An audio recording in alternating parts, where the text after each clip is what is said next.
Name of God the Merciful, the Compassionate, Her Excellency Annalena Baerbock, President of the General Assembly, His Excellency Antonio Guterres, Secretary General of the United Nations, Your Excellencies, Highnesses, and Heads of Delegations, may the mercy and blessings of God be upon you. I speak to you today after almost 2 years in which our Palestinian people in the Gaza Strip have been facing a war of genocide, destruction, starvation, and displacement waged by the Israeli occupation forces, in which they killed and injured more than 220,000 Palestinians, the majority of whom are unarmed children, women, and the elderly. A war in which they displaced hundreds of thousands and prevented the entry of food and medical supplies and caused the starvation of 2 million Palestinians.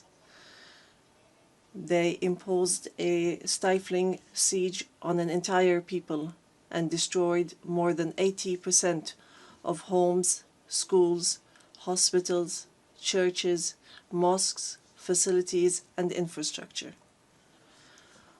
What Israel is carrying out is not merely an aggression.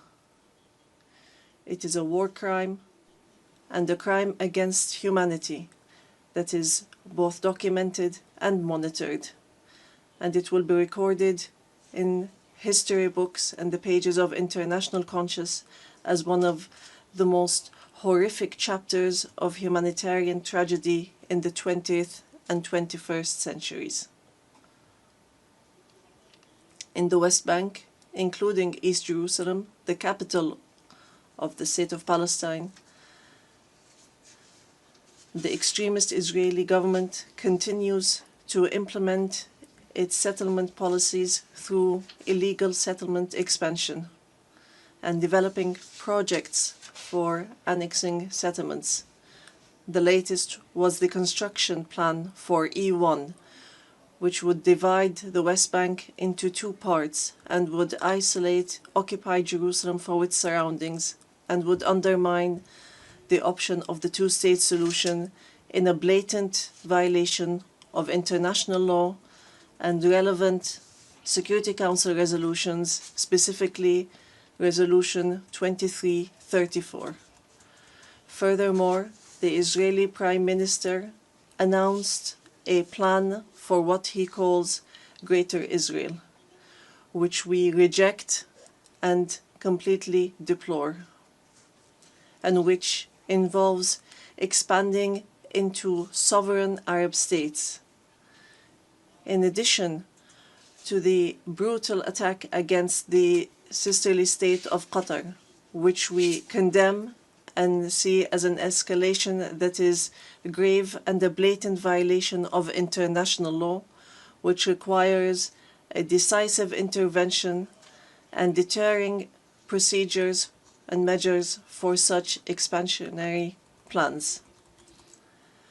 With official support and through increasing facilities, the terrorism of settlers increases. They burn homes and fields, they uproot trees and attack villages and attack unarmed Palestinian civilians. In fact, they kill them in broad daylight under the protection of the Israeli occupation army.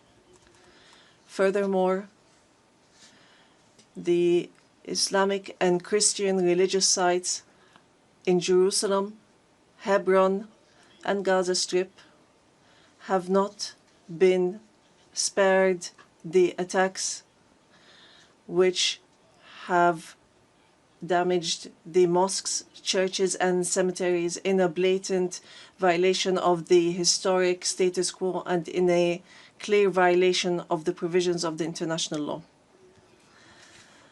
Despite all what our people have suffered, we reject what Hamas carried out on the 7th of October.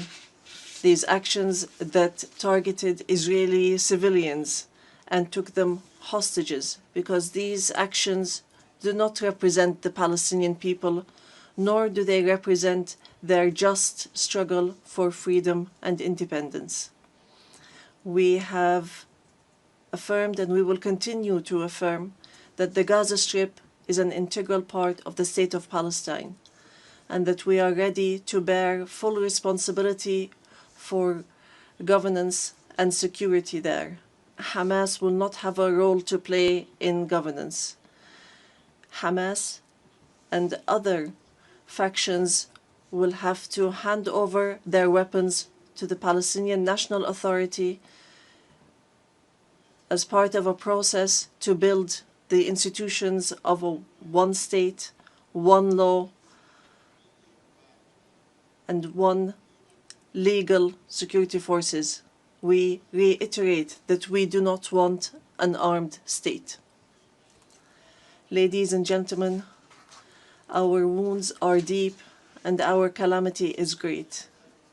7 million Palestinians are still living the tragedies of the Nakba and displacement since 1948. Our people in the West Bank, including East Jerusalem, and in the Gaza Strip, are still living the tragedies of the Israeli aggression and occupation for decades. Years that our people have spent under occupation, killing, arrests, and settlement, and the theft of money, property, and lands. And this still continues without any deterrent or accountability. Years of oppression, deprivation, and the protection for the occupier, and enabling the occupier instead of protecting the people under the occupation, and more violations of the rights of our Palestinian people to self-determination, to freedom, dignity, independence, and sovereignty on the land of the occupied state, on the land of the State of Palestine occupied since 1967, including East Jerusalem. More than 1,000 resolutions at the United Nations, not one of them was implemented. There have been many efforts, many international initiatives, without reaching an end to this tragic situation that the Palestinian people are living under the yoke of occupation.